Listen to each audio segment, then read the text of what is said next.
राम और श्याम दो भाई थे। दोनों एक ही विद्यालय में पढ़ा करते थे और यहाँ तक कि एक ही कक्षा में, किंतु राम पढ़ने में होशियार था। वहीं उसका भाई श्याम पढ़ने से बचता था और न पढ़ने के ढेरों बहाने ढूंढता था।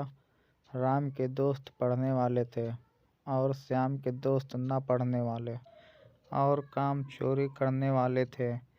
राम अपने भाई श्याम को उन दोस्तों से बचने के लिए कहा करता, मगर श्याम उसे डांट लगा देता और कहता, अपने काम से काम रखा करो।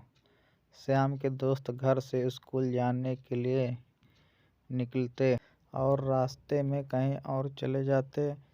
कभी पार्क में बैठते, कभी जाकर कहीं खाना पीना करते और कभी फिल्म देखा करते थे।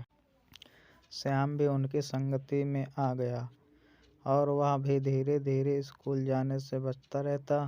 श्याम भी उन दोस्तों के साथ बाहर में खाना पीना और घूमना करता।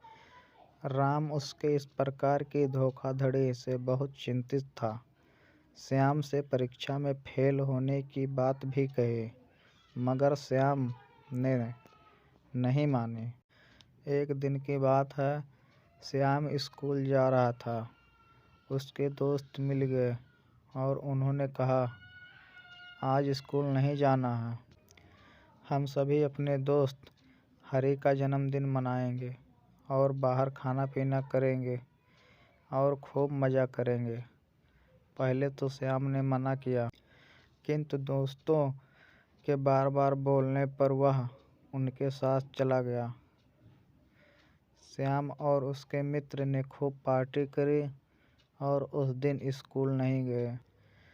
इस प्रकार का काम वह और उसके दोस्त निरंतर करते रहते। परीक्षा हुई जिसमें श्याम और उसके दोस्त सफल नहीं हो पाए, वह फेल हो गए। राम ने इस बार भी और हर बार की तरह प्रथम स्थान प्राप्त किया। श्याम अपने घर मार्कशीट लेकर गया, जिस पर उसके माता पिता ने देखा और बहुत उदास हुए। उन्हें उदासी हुई कि एक मेरा बेटा इतना अच्छा पढ़ने में है और दूसरा इतना नालायक। श्याम किसी भी विषय में पास नहीं हो पाया। श्याम के माता पिता को बहुत दुखी हुई। उन्होंने किसी से कुछ नहीं कहा, मगर अंदर ही अंदर बहुत दुखी होते रहे। उन्होंने सोचा कि अब मैं दूसरे लोगों को क्या बताऊंगा कि मेरा बेटा एक भी विषय में पास नहीं हो पाया। इस प्रकार माँ पिताजी को श्याम ने बहुत चिंता व दुखी देखा, जिस पर उसे भी दुख हुआ। श्याम ने अपने माँ बाप को भरोसा दिलाया कि अगली परीक्षा में सफल होकर दिखाएगा।